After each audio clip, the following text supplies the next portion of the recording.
Bonjour, notre intervention aujourd'hui intitulée Les sources de la connaissance humaine.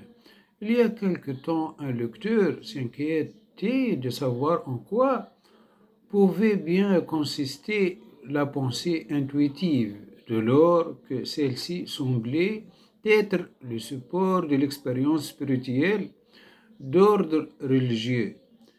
C'est ce thème que nous nous proposons d'abord ce jour, ou à tout le moins que nous commençons à analyser.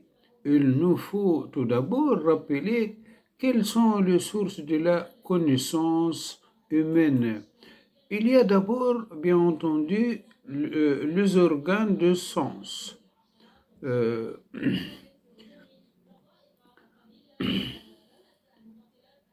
C'est ainsi que chacun d'eux constitue des récepteurs biologiques limités dans leur capacité.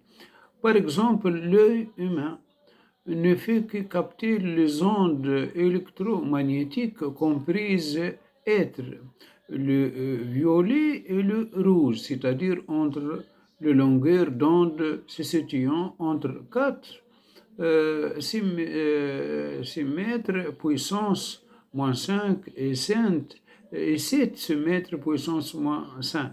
Il serait possible de conduire une analyse semblable pour chacun des organes de sens. En conséquence, à l'instar de toutes les autres espèces animales, l'homme se dévoile un point de vue perceptif spécifique sur le monde, c'est-à-dire propre à son espèce. Certes, ce point de vue humain n'est pas chez l'homme seulement relatif à des conditions d'ordre strictement naturel ou biologique. Ce mode de perception est traversé de part en part par sa culture, son éducation, ses savoirs, ses dispositions d'ordre psychologique. Le point de vue de développer sur le monde est donc chez l'homme enfermé dans cette double relativité naturelle d'abord, culturelle ensuite. Notons d'ailleurs que cette double relativité permet à l'homme de s'adapter à son milieu et à certains égards façonné par cette exigence d'adaptation et concerne donc les impératifs de la vie pratique. L'erreur assez communément partagée consiste à finir par être persuadé que ce point de vue sur le monde est le seul qui soit vrai. Objectif, c'est que amène les esprits qui croyaient fort à affirmer qu'ils ne se croyaient que ce qu'ils voient. La seconde source de la connaissance est la pensée. La pensée nous délivre de la prison du corps, disait Platon. En quoi? En effet, la pensée découle du statut conscient de l'homme.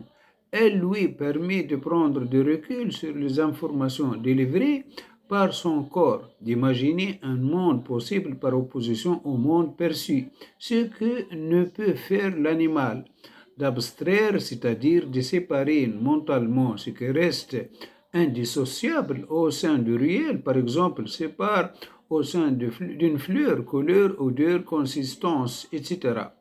La pensée autorise l'homme à inventer des hypothèses, par exemple, d'ordre scientifique, à créer des œuvres d'art, à imaginer d'autres mondes possibles, notamment au-delà de la mort, etc.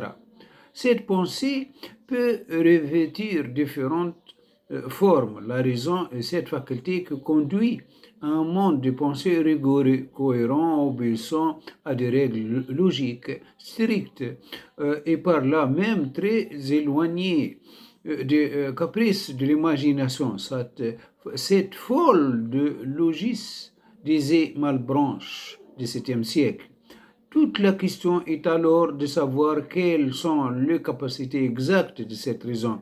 À ses propres deux thèses s'opposaient, Platon pensait que la raison humaine n'était jamais que la manifestation limitée d'une raison divine, de logos, ou de sens qui rendait compte de l'être, ce qui est vraiment au-delà des apparences immédiates. En revanche, Kant, à la XVIIIe siècle, soutiendra que la raison ne propose ne propose elle aussi qu'un point de vue humain sur le réel. La raison a pour fonction de mettre en ordre, de structurer, de donner perceptives d'ordre pratique ou bien d'ordre expérimental.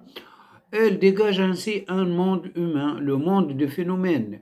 Il ne permet pas de dévoiler ce qu'il en est du monde réel, vrai que se situe au-delà de ce point de vue humain.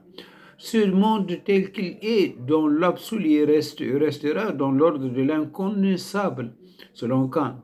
Il est vrai que même ceux qui considéraient comme Platon que la raison est de nature divine soulignaient que cette raison reste chez l'homme limitée, tout simplement parce que l'homme est marqué par la finitude dans l'espace et dans le temps. Néanmoins, a des défauts de pouvoir saisir la vérité par la raison. Il est possible de le saisir par une intuition intellectuelle se situant au-delà de la raison.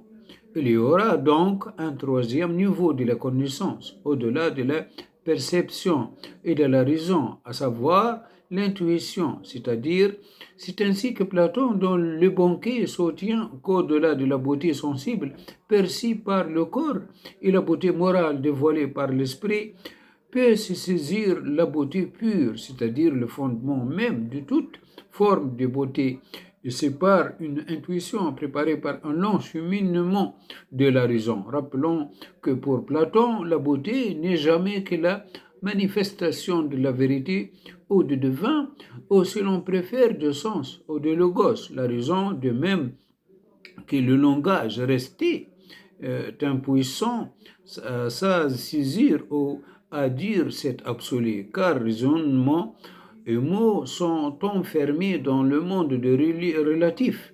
Mais cet absolu, cette source ultime de sens peuvent être saisie par une intuition se situant au-delà de capacité de la raison. C'est cette capacité intuitive d'ordre intellectuel est cependant niée par Kant. La connaissance intuitive se présente en effet comme une connaissance immédiate qui n'a nul besoin de passer par la médiation de raisonnement pour pouvoir être saisie.